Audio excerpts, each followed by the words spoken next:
তৃণমূল তো নতুন, আগে কে চিনে?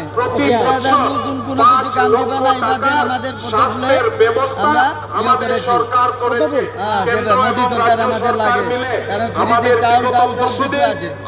আজ পর্যন্ত কোনো সরকার দেয়নি, মোদী সরকার দিয়েছে।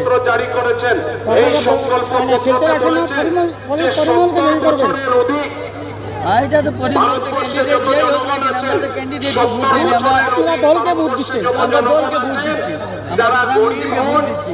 আমাদের প্রধানমন্ত্রী লাগে মোদীকে। আজকে আমাদের রাম মন্দিরও জয় হয়েছে, বিজেপি দলের উপরে এত আস্থা রাখছে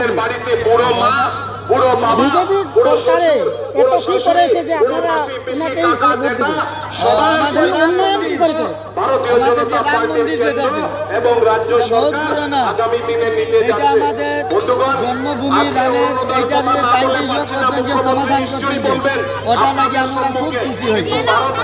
উন্নয়ন লাগবে না, আর উন্নয়ন কি লাগবে? উন্নয়ন তো তাই এমনি করছে, আরো করবে তাই। মানে বিজেপি সরকার আমলে উন্নয়ন হয়েছে, কংগ্রেসের পিরিয়ডটাকে ভালো হয়েছে, তার লাগে ভোট দেবে। ঠিক আছে, আজকের দিনে সভ্যতা থেকে হারিয়ে গেছেন রাজনীতির প্রাঙ্গণ থেকে। আজকে ভারতবর্ষের অন্যান্য রাষ্ট্রে, অন্যান্য প্রদেশে, বিশেষ করে মহারাষ্ট্র, মধ্যপ্রদেশ, ছত্তিশগড়, রাজস্থান, আজকে অরুণোদয়কে বিভিন্ন নামে তারা ইমপ্লিমেন্ট করেছে। এটা প্রমাণ করে দিয়েছে যে ডক্টর